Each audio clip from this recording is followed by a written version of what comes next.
జీతంతో ముందుకు పోయినప్పుడు మనం ప్రపంచంలో గుర్తింపు తెచ్చుకోలేం. మనం పారిశ్రామికవేత్తగా తయారై డబ్బులు సంపాదించగలిగితే మళ్ళా ఆ డబ్బుల్ని మీనింగ్ఫుల్గా కూడా ఖర్చు పెట్టాల్సిన అవసరం ఉంది. ఈ విషయమే చాలాసార్లు నేను చెప్పాను. ఒకప్పుడు నేను ఇక్కడి నుంచి పారిశ్రామికవేత్తల్ని విదేశాలకు తీసుకెళ్ళాను. ఒక్కొక్కసారి 50 మందిని 60 మందిని వాళ్ళ ఖర్చులే పెట్టుకొని వచ్చేవారు. ప్రపంచమంతా తిరిగేవాళ్ళం. ఇదే మాదిరిగా మీటింగులు పెట్టి అక్కడ లోకల్ పీపుల్తో మన వాళ్ళందరినీ నెట్వర్క్ చేపిస్తూ ఎంఓయూలు చేయడం, కొలాబరేషన్లు పెట్టడం, టెక్నాలజీ తీసుకురావడం, ఇలాంటి కార్యక్రమాలన్నీ చేసే పరిస్థితికి వచ్చాం. నేను ఎప్పుడో చెప్పేవాడిని, డబ్బులు అవసరం. పెట్టుబడులు పెట్టాలంటే డబ్బుల కంటే కూడా ఐడియాస్ అవసరం. ఈరోజు వేదిక పైన ఉండే ప్రతి ఒక్కరు కూడా డబ్బులు పెట్టే పైకి రాలేదు. ఒక ఆలోచన చేశారు. ఆ ఆలోచనతో ఈరోజు ఆ స్థాయికి ఎదిగే పరిస్థితికి వచ్చారు. ఒక ఉదాహరణ చెప్తున్నాను. ఇక్కడ మనం కన్వెన్షన్ సెంటర్లో ఉన్నాం. నాకు ఆ రోజు ఒక ఆలోచన వచ్చింది. ఒక మంచి కన్వెన్షన్ సెంటర్ దేశంలో లేదు. లేకపోతే మేము ఆలోచించాం ఏ విధంగా కట్టాలంటే దుబాయ్ గవర్నమెంట్ని రిక్వెస్ట్ చేశాను. దుబాయ్ గవర్నమెంట్ రిక్వెస్ట్ చేస్తే ఏ విధంగా కట్టాలని ఆలోచించినప్పుడు ఒక వైబిలిటీ రావాలి, సస్టైనబిలిటీ రావాలనే ఉద్దేశంతోనే ఇక్కడ కన్వెన్షన్ సెంటర్ కడితే ఎంఆర్ ప్రాపర్టీస్లో విల్లాస్ కట్టుకోవడానికి ల్యాండ్ ఇస్తానని ప్రపోజల్స్ పెట్టాను. అక్కడ ఎంఆర్ ప్రాపర్టీస్ అక్కడ ప్లాట్స్ చేసి గోల్ఫ్ అవన్నీ అక్కడ తీసుకొచ్చారు. ఇక్కడ వస్తే బ్రహ్మాండమైన కన్వెన్షన్ సెంటరే కాకుండా పక్కన ఎగ్జిబిషన్ సెంటర్స్, హోటల్ ఇవన్నీ కట్టాం. పక్కనే ఎన్ఏసి కట్టాం. ఒక్క పైసా ఖర్చు పెట్టకుండా ఇవన్నీ క్రియేట్ చేశామంటే అది ఒక ఆలోచన. ఇలాంటి ఆలోచనలోనే ఆ రోజు ముందుకు పోయాం. ఫస్ట్ టైం మీరు చూస్తారు, ఇక్కడ కూడా ఉంది, హైటెక్ సిటీ ఉంది.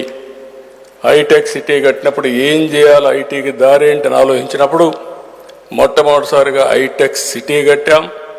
హైటెక్ సిటీ కట్టిన తర్వాత ఏ విధంగా మనుషుల్ని తయారు చేయాలంటే 20-30 ఇంజనీరింగ్ కాలేజీలు ఉంటే 200 ఇంజనీరింగ్ కాలేజీలు 9 సంవత్సరాల్లో ప్రమోట్ చేసే పరిస్థితికి వచ్చాం. ప్రపంచం అంతా తిరిగి మార్కెట్ చేసి కంపెనీ తీసుకొచ్చాం. బ్రిక్ బై బ్రిక్ పెంచాం. ఐడియాస్తో మనం ముందుకు పోయామని చెప్పి కూడా నేను మీకు తెలియజేస్తున్నా. ఈరోజు తెలుగు జాతికి ఒకటే విజ్ఞప్తి చేస్తున్నాం. మీరందరూ గుర్తుపెట్టుకోవాల్సిన అవసరం ఉంది. ఇటు తెలంగాణలో ఉన్నాం, ఆంధ్రప్రదేశ్లో ఉన్నాం, ప్రపంచంలో ఎక్కడున్నా ఒకరికొకరు పరస్పరంగా సహకరించుకోవాలి. ఈరోజు తెలుగు ప్రపంచ మహాసభ ఒక ఆర్గనైజేషన్ పెట్టారు. ఎక్కడికక్కడ మీరు తెలుగు సభలుంటే అవన్నీ కూడా అఫిలియేషన్ పెట్టుకొని ముందుకు పోయే పరిస్థితికి వచ్చారు. ఇది ఒక ఉదాత్తమైన ఆలోచన. అయితే ఇక్కడ మనందరం గుర్తుపెట్టుకోవాల్సింది, మనం చేసేటప్పుడు నేను ఇంత మునుపు కూడా ఒకసారి ఆలోచించాను. ప్రపంచంలో ఉండే తెలుగు వారందరి కోసం ఏ దేశాల్లో ఎలాంటి అవకాశాలు ఉన్నాయో అవన్నీ కూడా తయారు చేసి ఒక కన్సల్టెంట్ పెట్టి ఒక విజన్ తయారు చేసి ఆ అవకాశాలు మీకు ఇవ్వాలని ఆ రోజు ముఖ్యమంత్రిగా ఆలోచించాను. కొంతవరకు అయింది. కానీ ఈరోజు మీ అందరికీ ఒకటే విజ్ఞప్తి చేస్తున్నా, 2020 విజన్ మీరు చూశారు. ఈరోజు హైదరాబాద్ నగరాన్ని ఈరోజు 2047 తయారు చేశాం. ప్రధానమంత్రి గారు నరేంద్ర మోడీ గారు 2047కి వికసిత్ భారత్గా ఉండాలని విజన్ 2047 తయారు చేశారు.